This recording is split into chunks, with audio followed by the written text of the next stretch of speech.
谁站着？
从来没见过这种事情，吓死人了！这车啥时候到的？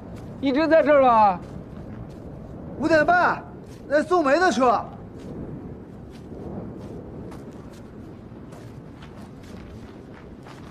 怎么来上班的？我们每天骑自行车，骑着自行车来。那昨天晚上你在干嘛？晚上出了命案，谁放他们进来的？对呀，这个我让他们进来的，这是来送煤的。这厂里有规定，这煤到了必须得卸车。谁先发现的尸体？啊，这2个值夜班的工人，那个是刘师傅，这个娃叫王良。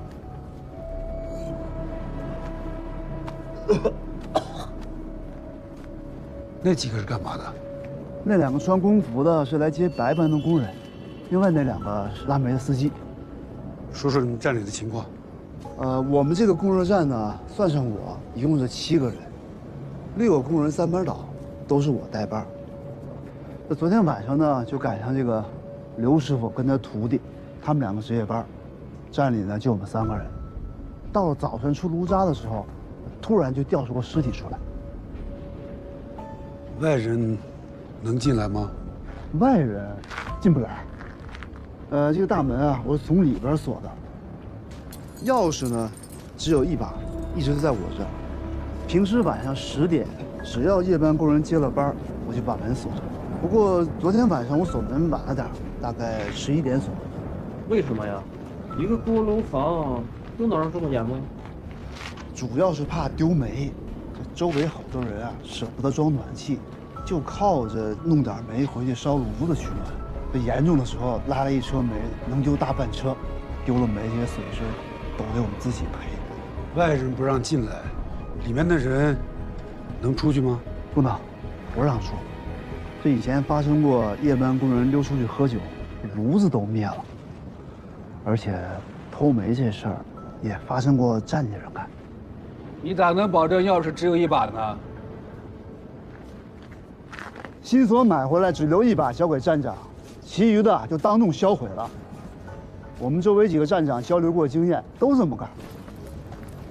高队，有一些脚印，没有发现拖拽的痕迹，现场被破坏的太严重了。看看这个墙，有没有攀爬的痕迹？好，我看看。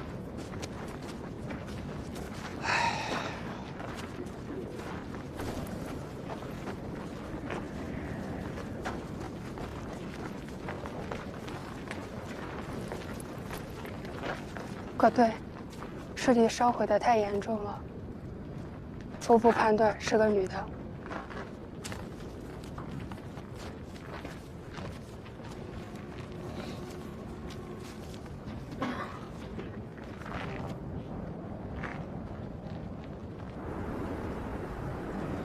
截止到现在，我们没有接到报案，所以死者的身份信息无法确认。根据法医初步鉴定的结果，死者为女性，年龄在30岁左右，身高大概在1.6米左右，大概是50公斤。但是死亡的具体原因无法确认。小王，你介绍一下。因为死者的表皮和一部分躯干已经被烧毁，所以看不出有表皮伤。死者肺部有微量的烟尘，可以解释为死者被塞进锅炉的时候还可能有轻微的呼吸，也可以解释为在长时间燃烧的过程中自然形成。第二供热站是个完全密闭的环境，一般规定到了晚上10点钟以后就禁止人外出，钥匙掌握在站长丁宝元手里。供热站周围是高大的围墙，经过现场勘查，没有发现攀爬的痕迹。昨天晚上，就是他们3个人在值班。丁宝元44岁，以前在电力局工作，1年以前因为工伤，调到了供热站任站长。在长达7个月的供热时间里边，站长只能吃住在供热站，并且带班。哎呀，这规定是站长要24小时在站里值班。可是呢，这厂里也知道，站长也都有家，也有事儿。所以呢，这个只要晚上值班在站里，白天的时候站长也可以出去。我是昨天晚上9点多出去了一趟，大概11点回来的。回来以后我就锁好了门，然后在锅炉房上转了一圈，我就回来睡了。一直到天亮，王亮来叫我。他叫你2趟你才起来啊？告诉你出事了，为啥不马上起来？王良这娃叫的吧，也没说清楚，我没想到能出那么大事儿，以为他闹着玩呢。出了命案，为啥还让玉梅的车进来？这我起床的时候，车已经到了，在那使劲拍门。我们厂里有规定，说这煤到了必须得卸。喂，公安局吗？我要报案呀！我这是第2供热站。对，喂，第2供热站。煤车来了。哎，刘三成和王良是师徒关系。刘三成54岁，王良20岁。昨天晚上就是他们俩在值夜班，尸体就在他们当班的时候被别人塞进了锅炉。这个和平常也没啥不一样。这我和王良接了班，给炉子加满煤，就坐这儿下棋，一夜没啥动静。可谁知道到这个出炉渣的时候，咋就那啥？没见有啥人进出过吗？没有。我们晚上锁大门呢，钥匙在站长身上。差不多是11点多的时候，他从外面回来，跟我们闲聊了几句，就上2楼，睡觉去了。他的宿舍在锅炉房2楼。他昨天夜里出去过吗？没有。这个我们俩一会儿忙炉子，一会儿是下棋，也没注意外面。哦对，他是大概晚上9点钟穿过这个院子出去了一趟。不过人家是站长，有啥事也不会跟我们说。院子灯泡子好着呢啊，晚上亮着呢吧？哦，挺亮的。晚上没太阳，门关不关？我关了。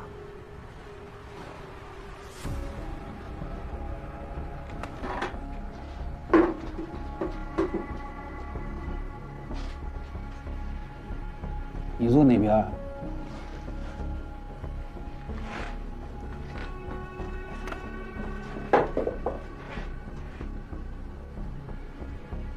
这晚上有动静，听不见啊？我们光顾着下棋了，这个再说那个炉子烧起来声音也大，就算有啥动静也听不见。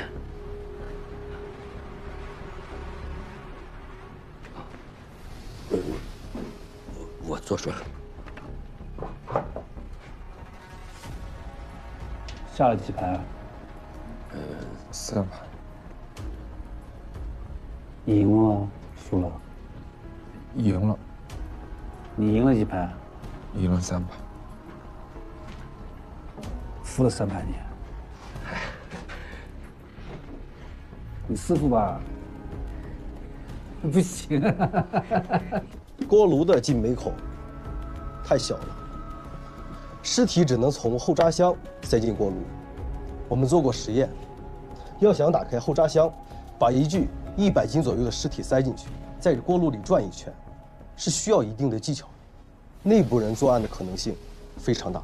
锅炉房里已经分辨出6组脚印，目前能提取出的是5组脚印，分别属于当晚值班的3个人和第2天早上送煤的2个人。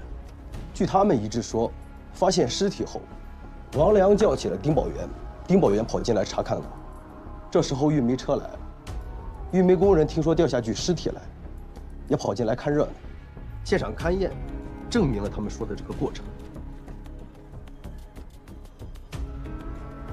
那第6组脚印就没法分辨了。第6组脚印被第5组脚印已经践踏，又被煤灰覆盖的差不多了。江河，你有啥看法呀？两点值得注意。第一点是死者是否完全没有生命迹象被塞进炉子，还是仍然存在着生命迹象。第二点要确定第6组脚印的性别。老哥，看来当晚的这3个人嫌疑最大，就从他们开始查吧。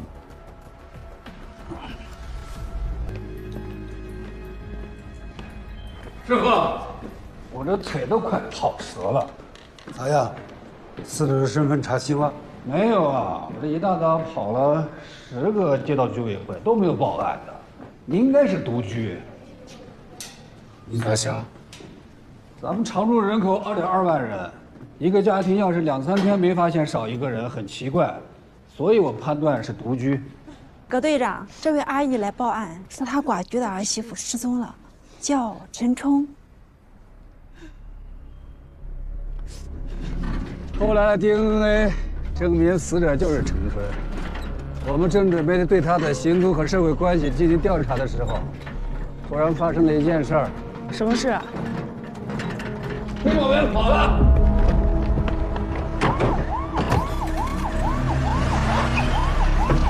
谁呀？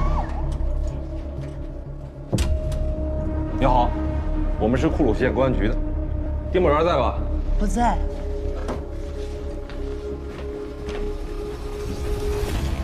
丁某元不在，那您跟我们走一趟。去哪儿啊？他一跑，事情就简单了。师傅，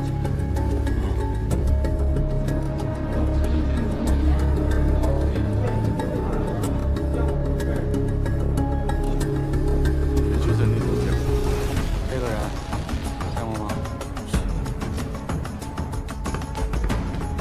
搜捕持续了1个多月后，丁宝元在他们老家县城里出现了。他在那边一家自动取款机上使用过陈春的银行卡。我师傅带着我们火速赶到那里。瘸子，丁某元。以 ATM 机为圆心，我们大致锁定了丁某元活动范围，很快就找到他的落脚点。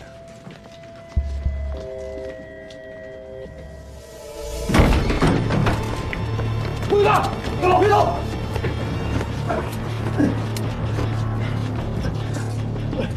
叫什么？说！丁宝元，知道为什么抓你啊？知道。丁宝元，你涉嫌故意杀人，现在依法刑事拘留。我坦白，是我干的。是吧？撂了。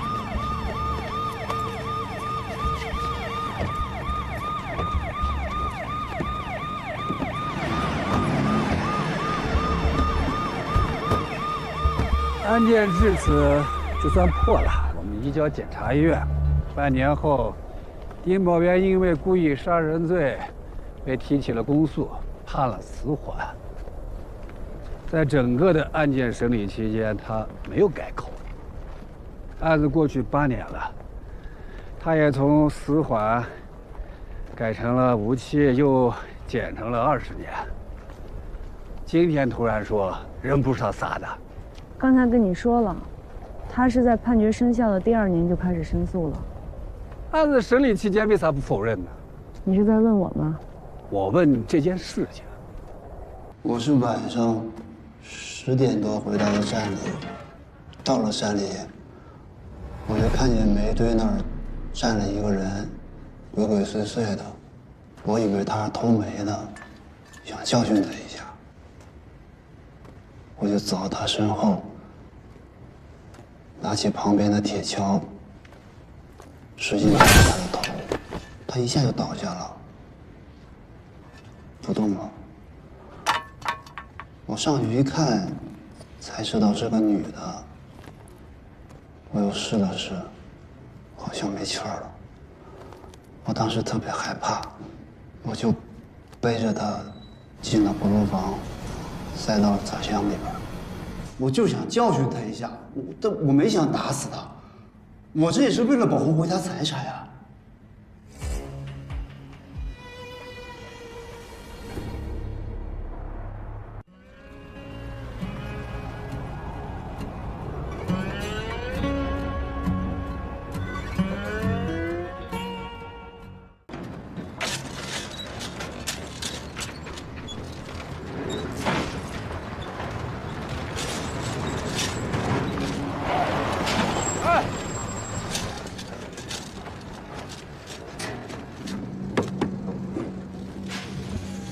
你们是哪个单位的？我们这外人不让进。啊。小王良。啊，王站长，稍等一下。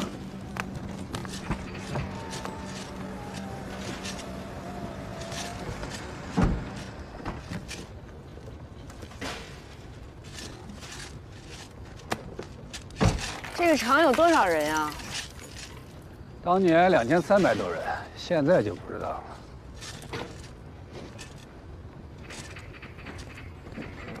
陈叔，你咋来了？熬到站长了。嗨，什么站长啊？一共就7、8个人哦，现在多了个副站长老杨，现在比以前轻松多了，我们俩倒着班呢。哎，里面请。孩子有没有啊？没。丫头小子。没有。没有孩子还是没结婚呢？都没。都站长了，没认真谈一个呀？没遇上合适的嘛。28了，人家孩子都满街跑了，还不抓紧？这不得靠缘分嘛，强求不了。这里跟8年前比有什么变化呢？介绍一下啊，这我们市局下来的罗警官。哦，罗警。你好。罗警官你好，也没什么变化，跟之前一样，1年烧大半年的锅炉，剩下小半年啊回厂里干别的。锅炉换了吗？没有，哪有钱给我们换锅炉啊？这季节野麻子开花少见啊，咋养的呀？啊，这里温度高。丁宝元申诉了，这个案子我们要重新复查。哎呀，他申诉什么呀？这你就不要打听了。你去把当年那个7个人啊，不，有一个不丁宝元在监狱里呢吗？其他6个人都喊来，我们从头说起。啊。哎，王站长，你让下面人去喊吧。我第一次来，你带我参观一下。好嘞。二宝、老王，你们过来一下。你们去把站里以前的那个老师傅请一下。8年前啊。啊，8年前的。哦，哎，行，哎，听说，当时9点交接班完以后，我就跟师傅在值班室下棋，1个晚上都挺正常的。谁知道到了早上以后，就从那儿掉出一具尸体来，我当时可被吓得不轻。从那以后啊，我都不敢值夜班，好久才缓过来的。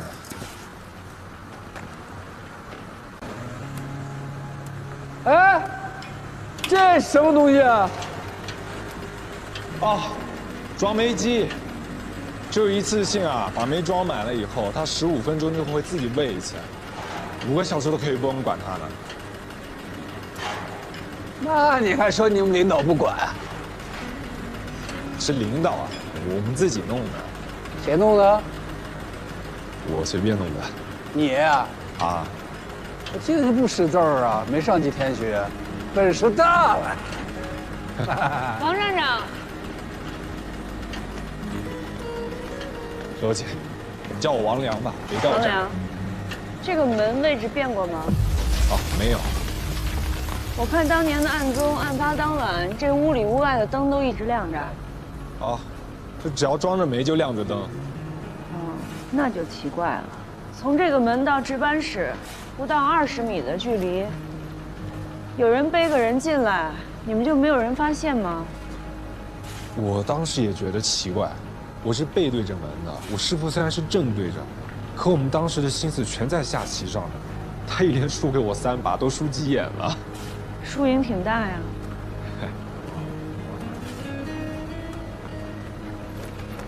站长，那个王苏跟李苏已经到了，其他人还没过来嘞。你让他们在值班室等着吧。哎，好嘞。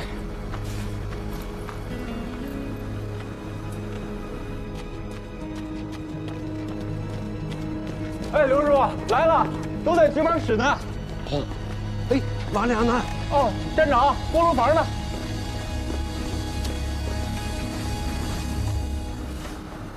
咋了，罗姐？这是进煤口吧？哦，是。上面这个呢？哦，这个是配合下面的装置。以前没有吧？啊，是。哎，那个门是干嘛的？哦，这个门平时装卸煤用的。晚上开吗？晚上不开。前面进煤口，塞不进去人，这儿看。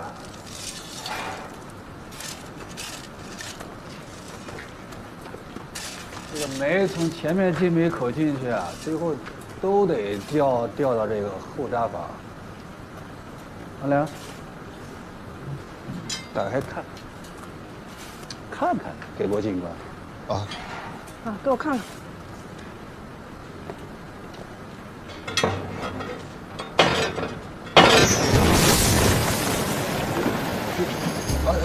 不好意思啊，罗警官，这2个多小时没出了，不好意思。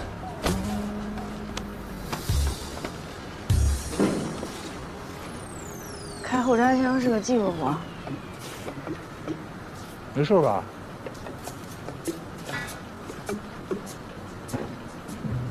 这光把人塞到后闸箱里不行啊，得放到那个传送带上，这样尸体才能随着传送带在锅炉里边转。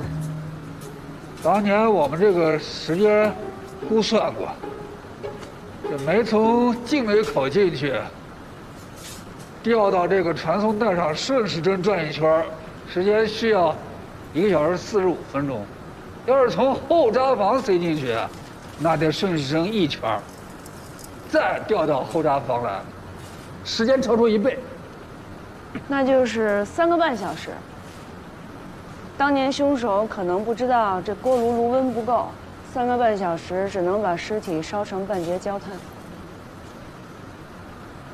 哎，刘师傅，来！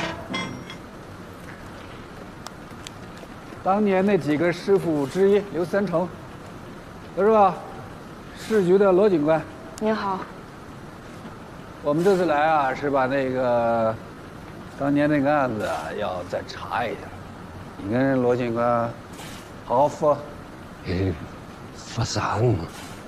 你说了那么多遍，8年了，咋又想起这事了？爸，丁宝刘在里面申诉了，说人不是他杀的。陈叔他们也是工作嘛，让我们说啥就说啥呗。你们二人不是师徒关系吗？哦，我是师傅带大的，所以师傅跟爸没什么区别，而且师傅还收我做义子了。结案后发生的事儿，这个案宗上没写，不是吧？好好说呢。那啥，当时我们俩就在值班室下棋，这一夜都没啥事啊。这天蒙亮的时候，就掉下了一个死手，还把我吓得赶紧就让王良去叫站长。再后来，公安就来了啊。对。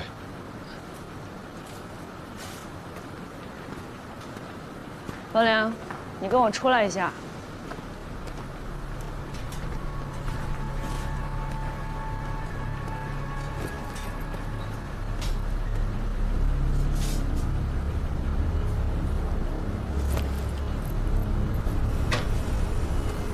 别起来了！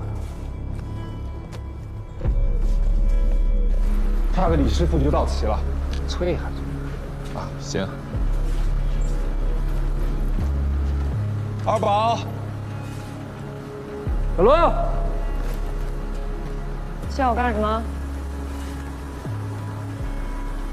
你把王良叫出去啥意思啊？刘三成什么反应？什么反应？你们市局破案子就靠这种招工小技？你破案就靠扯闲篇儿。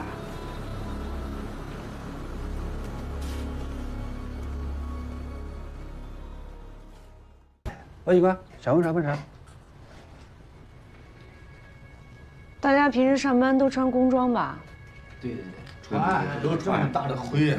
对，单位有规定，上班的时候必须穿工服。鞋是统一发的吗？鞋的话，容易坏，穿坏了就穿自己的，但一般也都是劳保鞋。像这种旅游鞋，大家上班会穿吗？穿着看一下。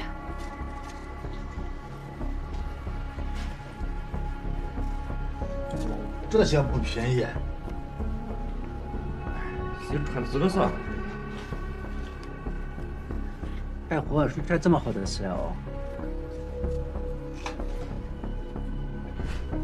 平时供热站会有外人进来吗？比如家属？偷煤的。对，晚上要防偷煤的。白天的话，偶尔会有人来找人什么的，所以也说不准。行，那大家去队里把8年前的情况说一下。那旅游鞋的照片啥意思？卷宗里不是提到你们当年在锅炉房提取了6组脚印？第6组脚印的鞋底纹只提到了1小节。当时现场破坏比较严重，而且你们那时候技术手段有限。这次案件复查，市局的同事根据当时市面上销售的旅游鞋进行比对，那双旅游鞋的脚印鞋底纹正好和第6组脚印的鞋底纹高度吻合。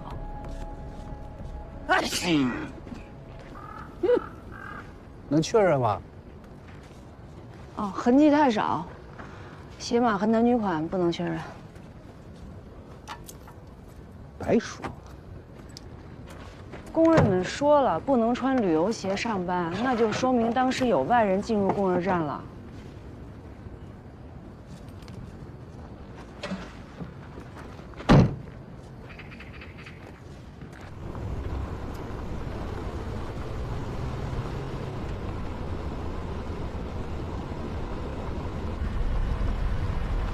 老陈，你不觉得这师徒俩当天晚上什么都没发现，很奇怪吗？哪奇怪？从值班室到后门不到20米的距离，灯一直亮着，一个人背着一具尸体，几乎是从他们眼皮子底下过去的，怎么可能没发现？心思都在棋盘上，2个人不抬头，有可能看不见。锅炉声轰隆隆的，有点声音，有可能听不见。那个背尸体的人呢？明明知道屋子里坐着2个人，还敢这么大胆的往里背，那只有一个解释，就是他知道，即使被发现了，也不害怕。所以我觉得他们是师徒联手。跟你说过了，这师徒要是联手，尸体从炉子里出来了，马上就塞回去了，还去找丁宝元报告啊？那他为什么不怕暴露？不得不冒险吗？反正我觉得很奇怪，这师徒俩肯定跟我们隐瞒了什么。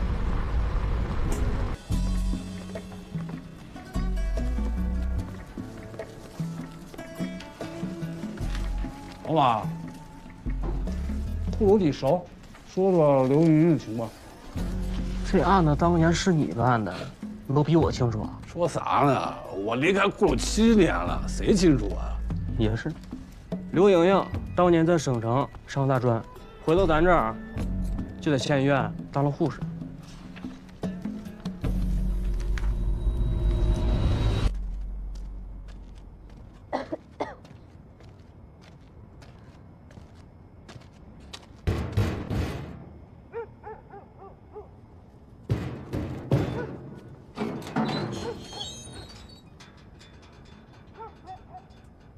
找我回来有事儿？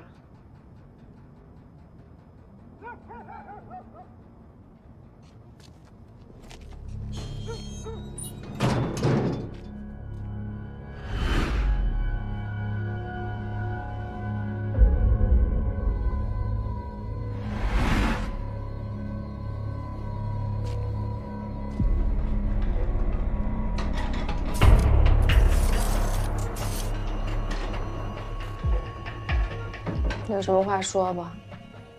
多多最近不太好，我要赶回去照顾他。王良不能留了。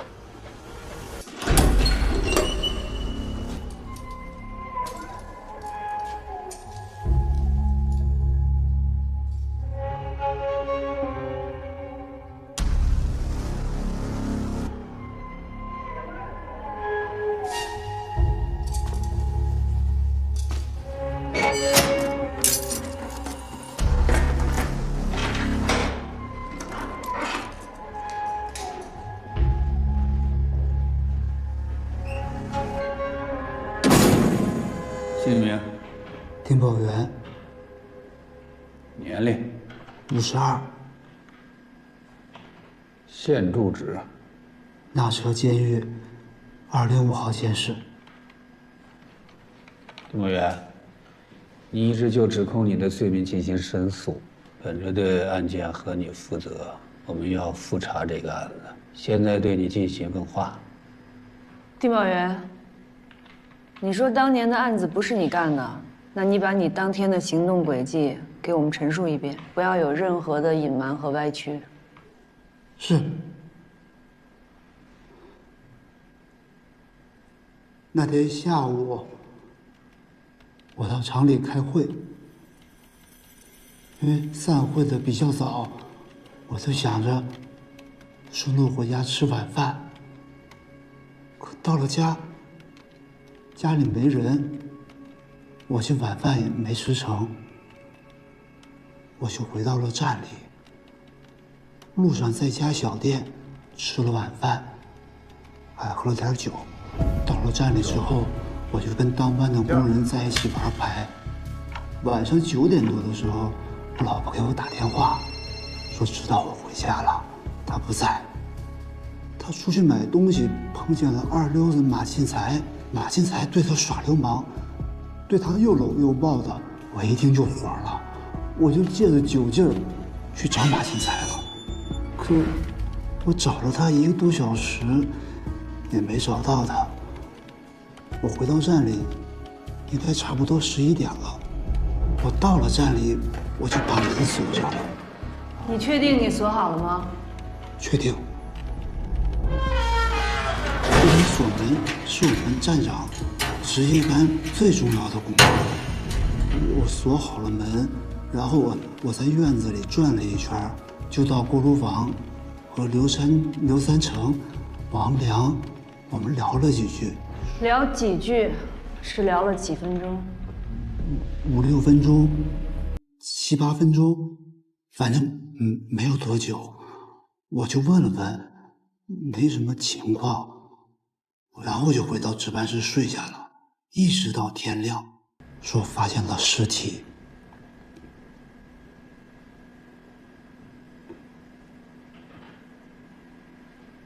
警察同志，我根本就没有在院子里见到什么人，我更没有拿铁锹打什么人，然后再塞到锅炉里。我是冤枉的。你说你在院子里转了一圈，有没有可能藏了人你没看见呢？因为丢了煤都得我们来赔，所以我检查得很仔细，不会有人的。为什么掉下尸体，叫你起床叫了2遍？我睡得迷迷糊糊的，没反应过来。丁宝元，你在里面待了8年，一直在申诉。如果不是你干的，你觉得是谁干的？能给我们警察一些线索吗？那站里边就我们3个人，不是我干的，那就是王良或刘三成。他们2个有条件，一直守着炉子。但是另外那个人什么时候进去的，我也想不明白。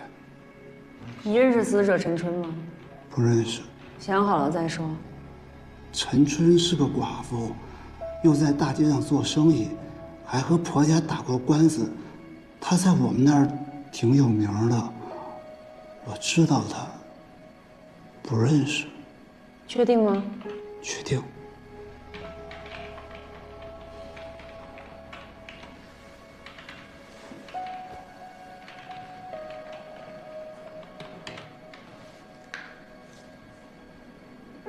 丁宝元，你认识我吗？陈警官，刑讯逼供。你说什么？刑讯逼供，我是被逼着承认的。是我们把你在春雨客栈摁住，你主动承认人是你杀的，谁对你刑讯逼供？那个老警察。你他妈胡说八道啊！老警察什么时候动过你？就是那老警察逼的我，他逼我承认的。我人还在这儿呢，你就敢撒谎？丁宝元啊，无名是要负法律责任的，想清楚。我没杀人，我是冤枉的。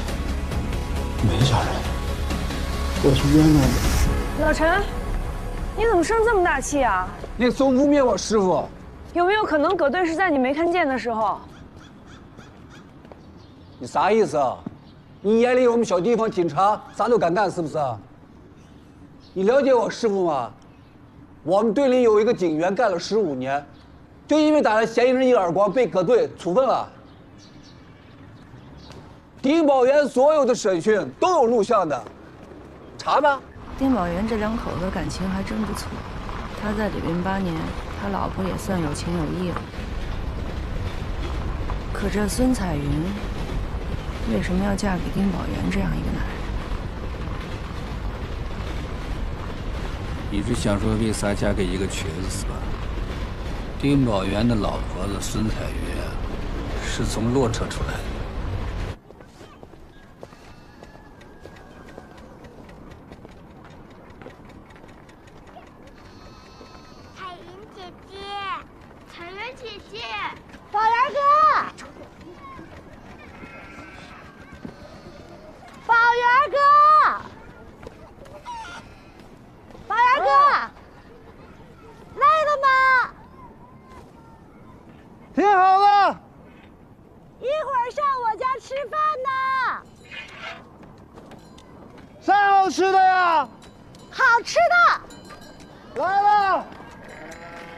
彩云妹子，咋不叫我进去吃饭嘞？你不有家吗？你回家吃呗，臭德行！快走吧。别动。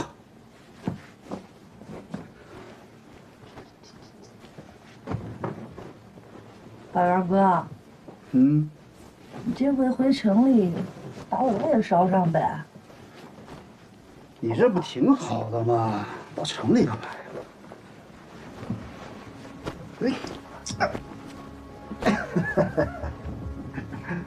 你说我干嘛去啊？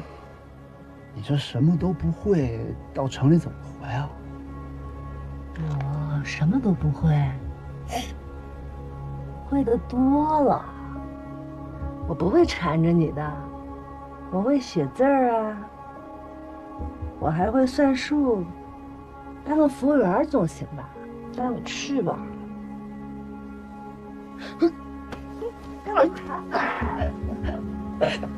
你干嘛呀？别闹啊！别闹！行，你让我想想。